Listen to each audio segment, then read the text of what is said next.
Hi అందరికీ నమస్కారం. ఇప్పుడు నేను ఎన్విఆర్ గురించి మీకు ఎక్స్ప్లెయిన్ చేస్తాను. ఎన్విఆర్ అంటే ఏంది, ఎట్ట వర్క్ అవుతుంది, ఏ విధంగా వర్క్ అవుతుంది అని నేను ఇప్పుడు ఎక్స్ప్లెయిన్ చేస్తాను మీకు.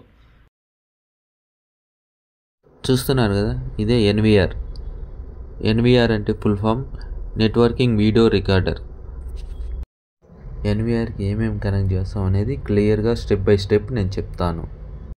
ఇది పిఓఈ స్విచ్. ఇది చూస్తున్నారు కదా, ఈ పోర్ట్స్ వచ్చి RJ45 కనెక్టర్ పెట్టి కనెక్ట్ చేసి కెమెరా నుంచి కనెక్ట్ చేసేదానికి. ఇంకా రెండు ఉన్నాయి కదా, ఒకటి అప్లింక్, ఒకటి ఎన్విఆర్కి. రెండు అప్లింకే, ఒకటి వేరే స్విచ్ నుంచి పెట్టుకోవచ్చు, ఇంకోటి ఎన్విఆర్ కనెక్ట్ చేసుకోవాలి. ఇది RJ45 కనెక్టర్. చూస్తున్నారు కదా, కలర్ కోటింగ్. ఇదే కలర్ కోటింగ్ మీరు ఫిట్ చేయాల్సింది. ఇది నెట్వర్కింగ్ కేబుల్, అంటే క్యాట్6 కేబుల్ కానీ అంటారు దీన్ని.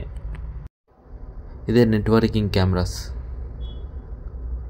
మీకు ఇక్కడ కనపడుతుంది కదా జాక్, అదే RJ45 కనెక్టర్ ఫిట్ చేయాల్సింది. పవర్ కేబుల్ ఏం అవసరం లేదు, ఒట్టి RJ45. దాంట్లోనే పవర్ వెళ్తుంది, నెట్వర్కింగ్ వెళ్తుంది. నెట్వర్క్ కెమెరాస్లో చాలా రకాలు ఉన్నాయి. అవి ఏమిటంటే మామూలుగా 5 MP ఉన్నాయి, 2 MP ఉన్నాయి, 2-way ఆడియో ఉన్నది.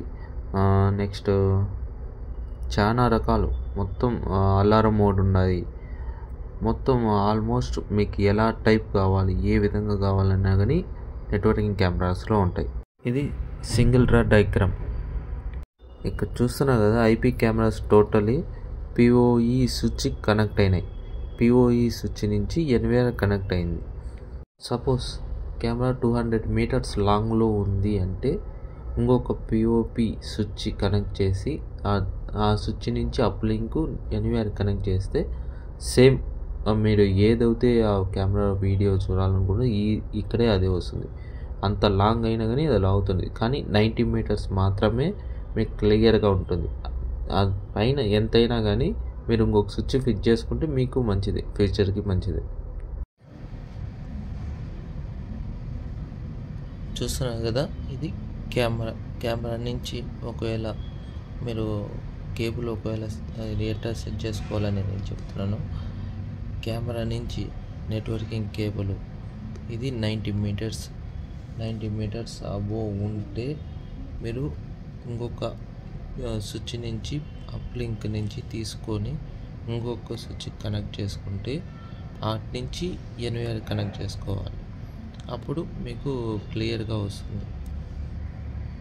ప్రతి ఒక్క కెమెరాకి ఒక IP అడ్రస్ అండ్ పాస్వర్డ్ మీరు సేమ్ అయినా ఇచ్చుకోవచ్చు, కానీ IP అడ్రస్ మీకు డిఫరెంట్ వస్తుంది, డిఫరెంట్ పెట్టుకోవాలి. ఈ నెట్వర్క్ కెమెరాస్ ఎక్కువగా సాఫ్ట్వేర్ కంపెనీలోను లేదా టెక్ పార్క్లోను అంటే ఎక్కువగా ఉపయోగిస్తూ ఉంటారు. పోలీస్ డిపార్ట్మెంట్ కానీ నెట్వర్క్ కెమెరాసే రెఫర్ చేస్తారు, ఎందుకంటే వీడియో క్లియర్గా వస్తుంది. మీరు ఒకవేళ అనుకోవచ్చు నెట్వర్క్ కెమెరాస్ నెట్వర్క్ కంపల్సరీ అని ఏం లేదు. అంటే మీకు మొబైల్ యాక్సెస్ కావాలి అంటేనే మీకు నెట్వర్క్ కావాలి, అంటే నెట్ కావాలి, లేకపోతే అవసరం లేదు. ఆల్రెడీ అది ఆటోమేటిక్ రికార్డ్ అవుతూ ఉంటుంది, హార్డ్ డిస్క్లో సేవ్ అవుతూ ఉంటుంది. కానీ మీకు ఎప్పుడైనా మీరు యాక్సెస్ కావాలి అన్నప్పుడు నెట్ ఫిట్ చేసుకుంటేనే బెస్ట్. నన్ను ఇంతగా సపోర్ట్ చేసే అందరికీ థ్యాంక్ యూ.